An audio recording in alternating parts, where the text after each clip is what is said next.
host and heard around the globe. It's the walking Wikipedia of glam metal. My friends, get ready for a journey of a lifetime. You're now live with J0KeR's Electric Circus right here on MetalMessiahRadio.com.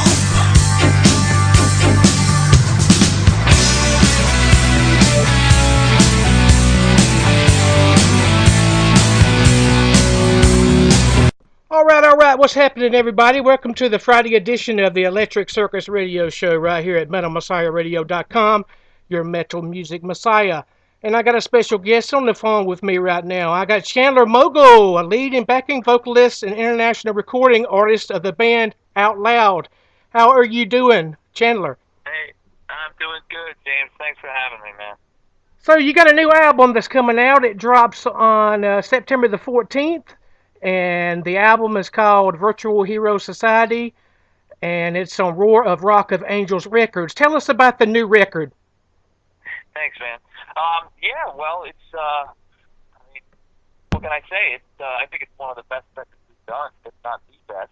You know, we've all come a long way in our musical endeavors, and I think it really shows on the record. There's a lot of great songs and a lot of different stuff. There's everything from, 80s rock stuff to even a little bit of a 70s kind of sound and some stuff. And then, of course, there's like a 90s kind of feel, which is kind of thematic for the whole album. And I just did an acapella tune I did, kind of reminiscent of Queen.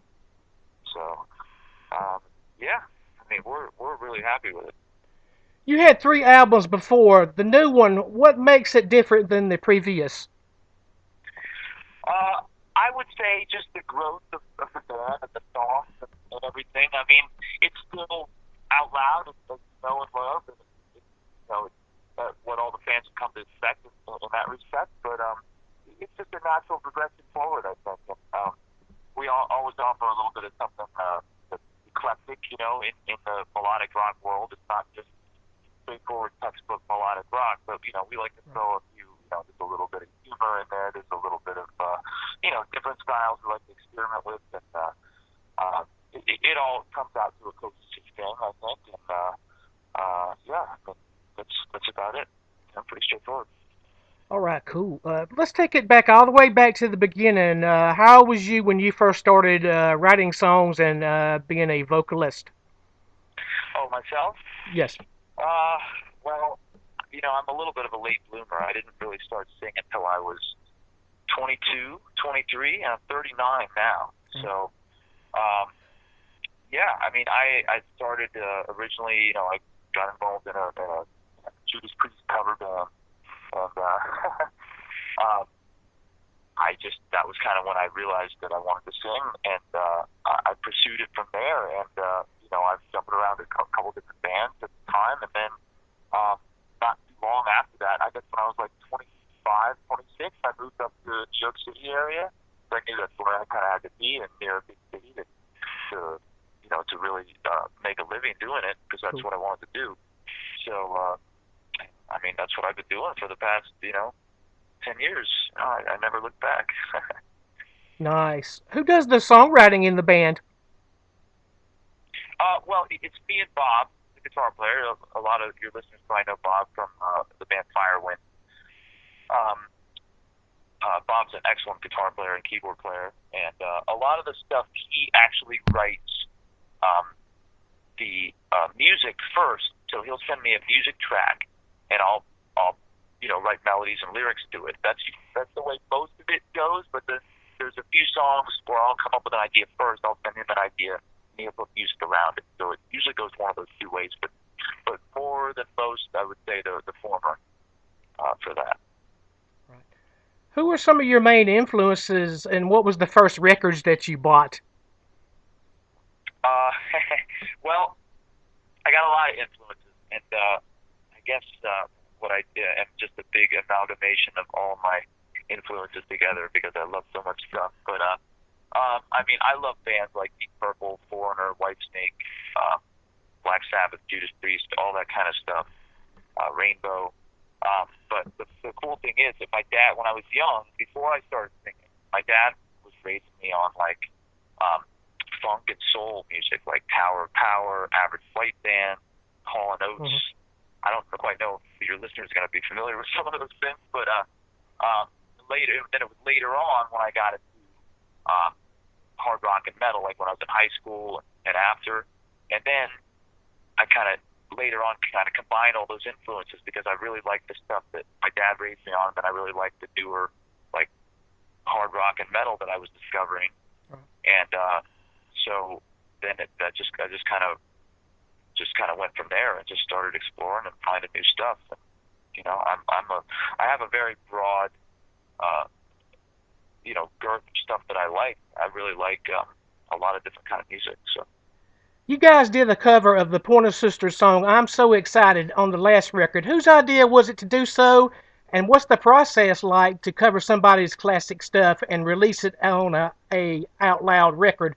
How does that work, and did you need permission?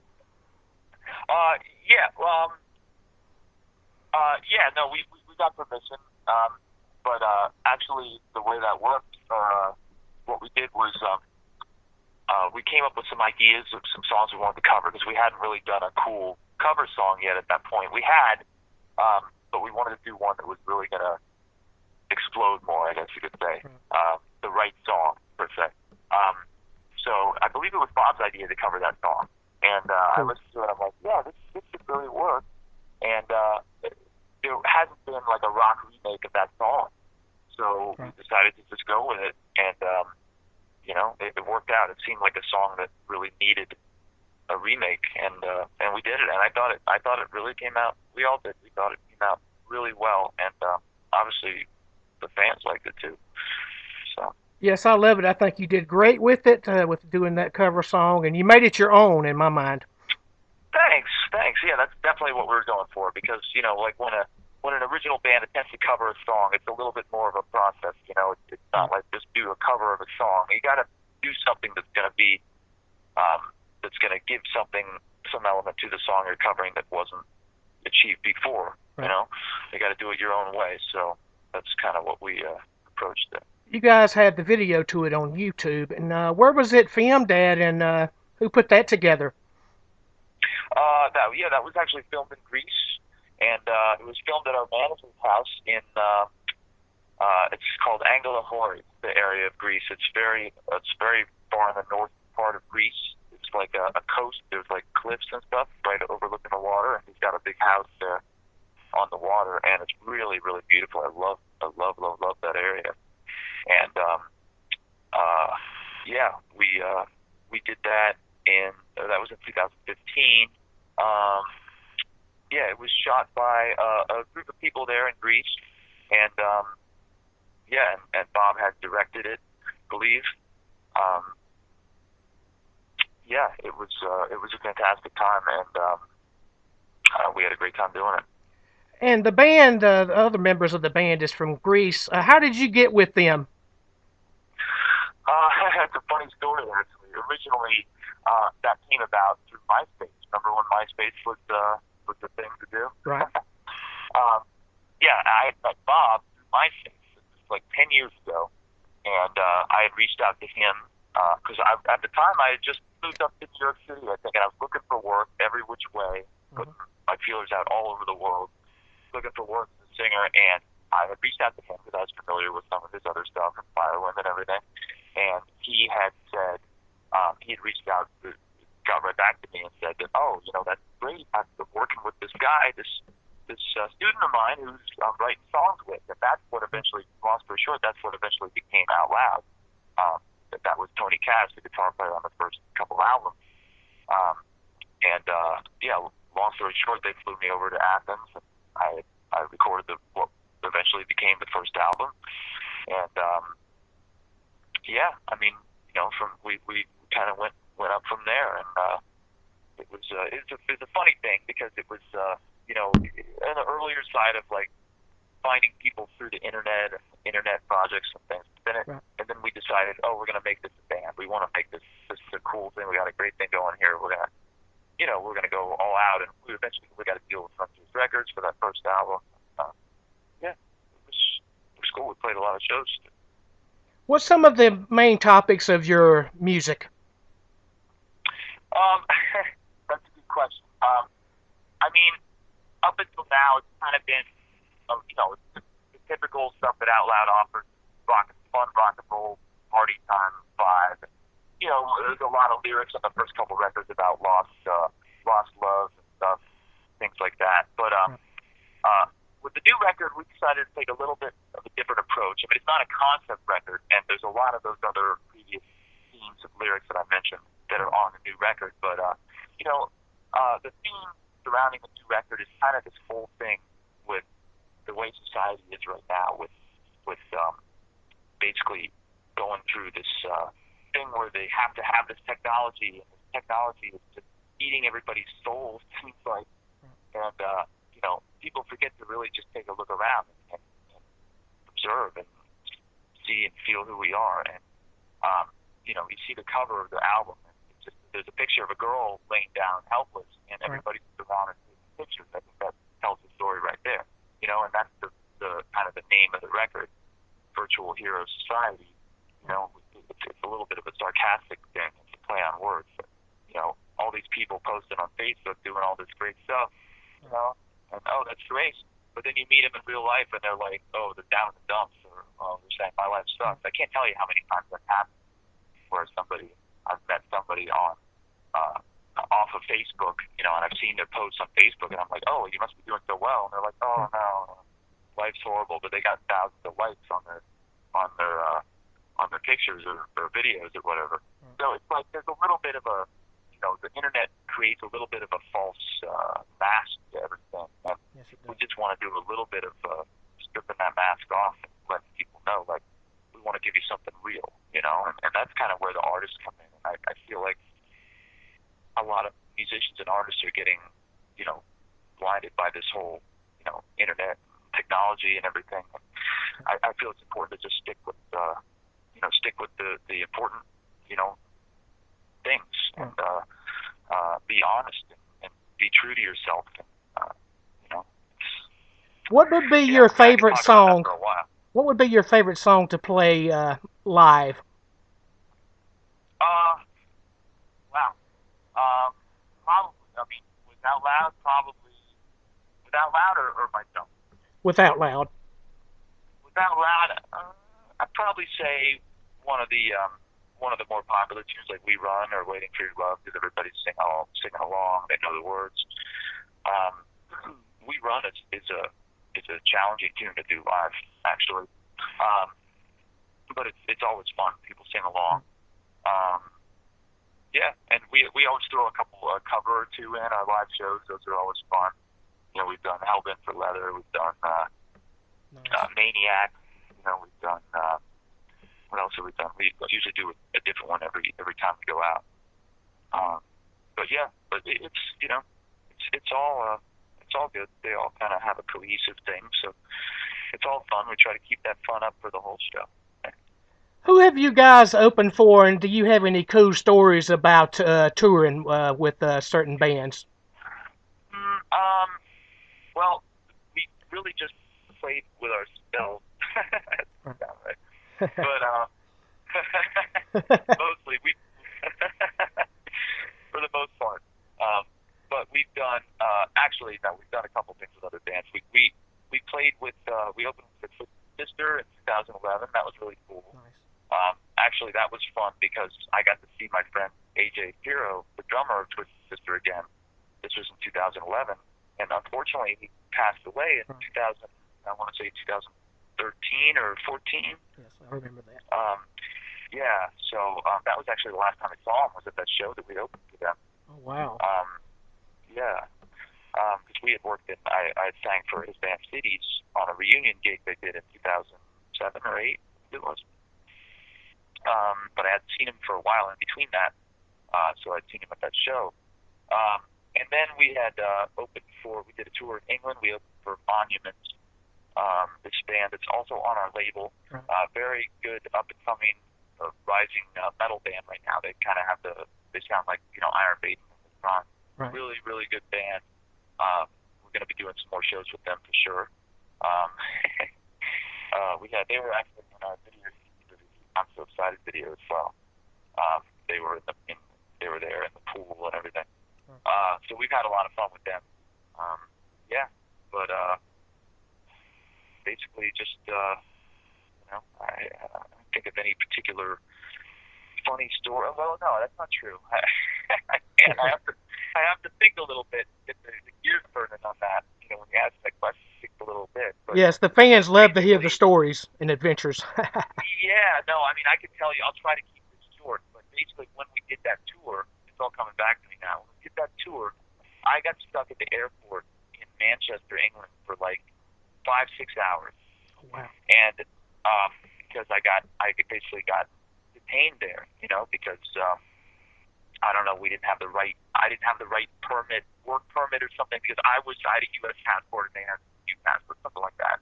Mm-hmm. And so basically I'm sitting there thinking, I'm not going to make the show. All the other guys got through, and they were on their way to the show. And they were trying to figure out who was going to sing and how it was going to work, and at the same time trying to work to get me out of there, which they did, because the right permit came through, and then I got to the show, long story short. But I had like 3 hours to get to the show where I was. I had to take a train to Manchester. It was like 3 hours away. Mm-hmm. And I had never been there before, so I was running around like a chicken with his head cut off, trying to figure out where to go.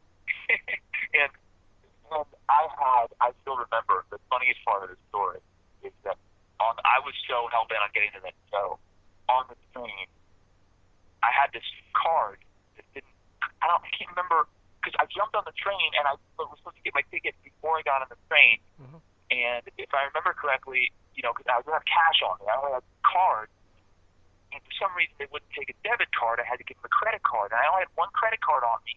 And that credit card was maxed out or closed or something like that. So I'm like, you know what? I've just got to give them the card and try. And they took it, and it worked. And for all intents and purposes, it shouldn't have worked. So I think that my intention was so strong in getting to the show that magic happened and got me to this show. And I made it there, and I actually beat the other guys there, which is the funny thing. And we did the show, and it was a great show. So it was like, all the stars aligned. So what do you do in your free time and your hobbies and everything besides music? Well, I don't have much free time, I'll be honest with you there. Well, I mean, it pretty much all revolves around music. That's pretty much my lifeblood, When I'm not singing or performing or in the studio or writing or something like that, I'm collecting Japanese CDs. I love to have a huge melodic rock collection of CDs, and I love to keep that up every chance I get. But basically, just I'm usually busy doing music, in the studio, performing. I do a lot of private events over here in the States. I'm usually performing at private events. Do a lot of session work in the studio. So it's not much free time. How has your music evolved since you guys started playing together, you as a whole, the band OUTLOUD? Yeah, I mean, it's like I mentioned earlier, it's pretty much evolved just from us going through, just getting better musically on our own. Because to be honest, OUTLOUD doesn't come together that much. Like we're not together like for a lot of time that much. Like we're together during the records and the records release, and then the tours and stuff that follow it. But like during the rest of the year or a couple of years in between, we're not really together. So we're all shedding and making other music on our own because we're all do this for a living. So Bob runs a studio. I do a lot of gigs here in the States. So we're all just kind of always growing musically. And I think what the cool thing is, we all bring that to OUTLOUD, and we give 110% when we come together again. And that always makes a better record than the previous one. I think you can hear, but I can anyway. I can hear how I've progressed by listening to the record through the years. It's a cool thing, actually. It's a cool thing to notice. I hope the fans notice that too. Absolutely. How do you promote your band and shows? How do we promote the band? Yes, sir. Well, we have lucky to have our label doing that for us. We do the internet thing, the Facebook and Twitter and all that, and and obviously playing live shows is the best way we can promote it. So we're always trying to book our live shows. We're actually in the process right now to book a tour for the winter time in the wake of the new album. So, but that's definitely the best way any band can promote their record, is to play live, to show people that you mean it. This is real. You know what I mean? And so we do. We try to book as much as we can, and we try to play live as much as we can. It's feasible. What inspires you to do what you do, and what does the music mean to you, Chandler? That's a broad question. It's a very good question. I'm inspired by, and it sounds funny, and I mentioned it before. I started collecting CDs from about 20 years ago, and I had a love of music from very early on, even before that. But I love just I love to have all the different styles of music and different artists, different things that have influenced me, and I feel like that's, in a funny way, I feel like that's a foundation to what I've done, because I've taken a lot of influences from artists I've listened to and different bands I've listened to, and I try to keep it very wide on that spectrum, because so I'm able to create my own sound and pull a lot of influences. But I'm also inspired by just life in general. A lot of my lyrics are about real life situations that have happened to me or could happen to somebody, or just living life. It's just a big good inspiration in itself, and living correctly and doing good things. And I feel that should be, the fans should hear a bit of that in the music, because I feel like that's could be most personal to me, and that could come out, translate the best. And then on the other hand, on that, I always try to write lyrics that are able to be perceived in a general way by the fans. Like they could take what they want from it. Like it's maybe my own experience, but it's something where they can maybe put their own experiences in it too, and feel something, from their own experiences. If that makes sense. I always ask this question: what advice do you have for the people who want to start their own band and be singers, vocalists, and songwriters? Well, the first thing I would say is just you got to really, really want it. You got to really want to do it as a career, as a full-time thing. I'm a firm believer that if you do this, you really can't do anything else. I mean, you can, of course, do other things and hobbies and things, but if you do music, it should be your full-time thing. That would be my advice to anybody, because, I'm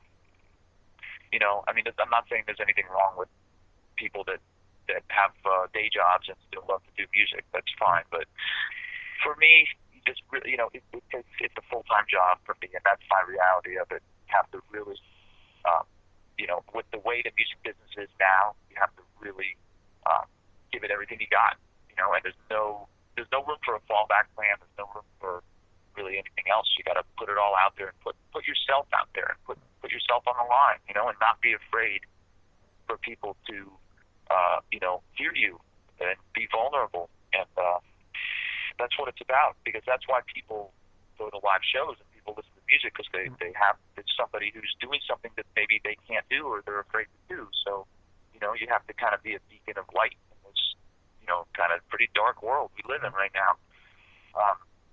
And so my advice would be just to really pursue it and really go for it and don't look back. Absolutely. Don't hold barred, What is the biggest fear when you go on stage, if there are any? I haven't really experienced that in a long time. But I'm just maybe a little bit of apprehension at what's happened. I mean, I'll tell you this, the biggest fear for me would be if I didn't feel totally prepared, if there was maybe a song I wasn't totally comfortable on or prepared with, that would create the apprehension. If you're totally prepared and you go on stage, there shouldn't be any reason to be nervous. I mean, people love you, they want to hear you do well, and that's another piece of advice I would give to young artists and people looking to do this full time, is that people really, they want to hear something good, you know? Nobody, I mean, there might be a couple people at a show who want you to fail because, you know, maybe of their own failures, you know, and those are usually disgruntled musicians. So, you know, most people there, they want you to be good. They want to be entertained. They want a good show. So just know that, and just you know, you can really kill it. That can really help you do your best. Please tell us about any upcoming shows and why should we be there, and what kind of Out Loud show will we get? Sure. Well, I mean, you'll get the quintessential Out Loud stage show as gotten in the past. You know, it's just that it's nothing super fancy visually, you know, as far as pyrotechnics or screens or anything. But you know, we go on and we try to do the justice to the songs, and you know, some of them are, you know, not easy to play live, but we you know, we do the best we can, and it's just high energy and high interaction with the fans. A high affinity for the fans, and that's, you know, that's the essence of rock and roll right there. We are currently booking shows to go out for in the wake of this record release. We should have some news, hopefully very soon, within the next month or so. So I'll keep you posted on that. You know, keep everybody posted on that. Oh, cool. Any last words in closing here? Would you like to give some shout outs to your fans and people that are very close to you? Yeah, I mean, I would just give a shout out to all the fans, really, for supporting us and for supporting us actually this far. 10 years, you know, we're coming up on the 10-year Out Loud anniversary. We're gonna have to do something special for that for sure, and we will. But just a big shout out to everybody for sticking with us this fall. And you know, even though we've had a couple hiatuses in between, we still kept our nose to the grindstone, and you know, when we set out to do something, we do it. So we want to thank all the fans for sticking around and coming back, and you know, always listening to and digging our stuff. And I would just say thanks to everybody else for listening. And you can get the new record on at our label's website. It's www.roar.dr.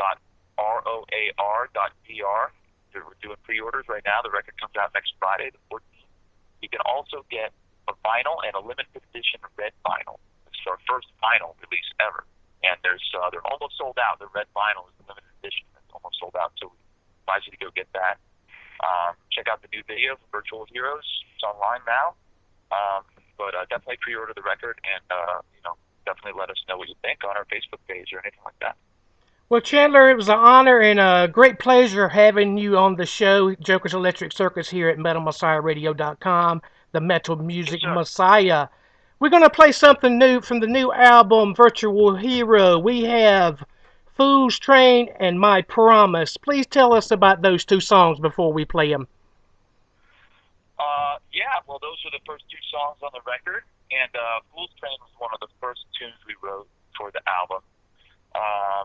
My Promise was a little bit later, but Fool's Train, one of my favorite songs. Actually, both of them are. I love both of them. So you picked two great ones. You know, you should be able to get a good, anybody hearing those should be able to get a good idea of the record from those songs. So, enjoy. All right, thank you for being on the show, and you're always... Hey, this is Chandler from Out Loud, and you're listening to Joker's Electric Circus on Metal Messiah Radio.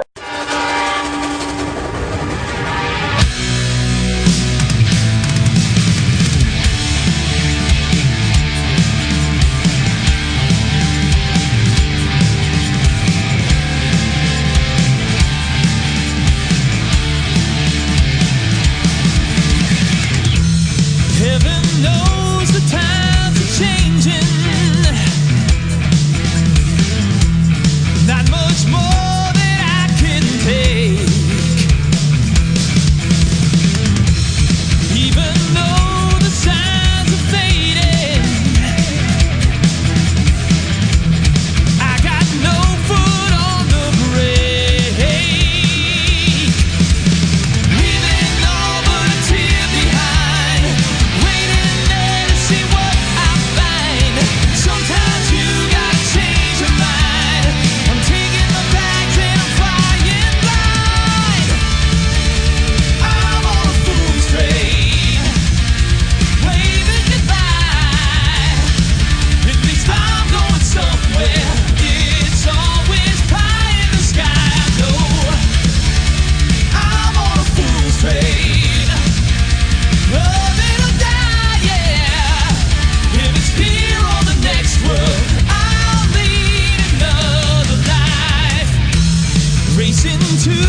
Ladies and gentlemen, metalheads of all ages from around the world to the underground, please check out my show, Joker's Electric Circus, where I play all the metal I can get my dirty little fingers on, from the past and now, and exclusive interviews. My show time is every Friday and every Sunday, 7 p.m. Eastern until 9 p.m. Eastern. And please check out all our other DJ shows, interviews, and specials here at MetalMessiahRadio.com, your metal music messiah. So do yourself a favor and crank your computers up.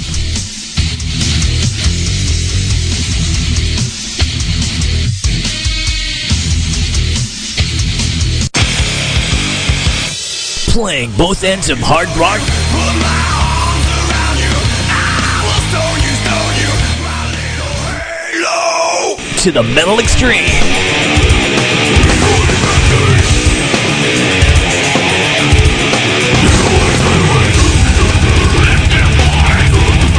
We are your metal music messiah.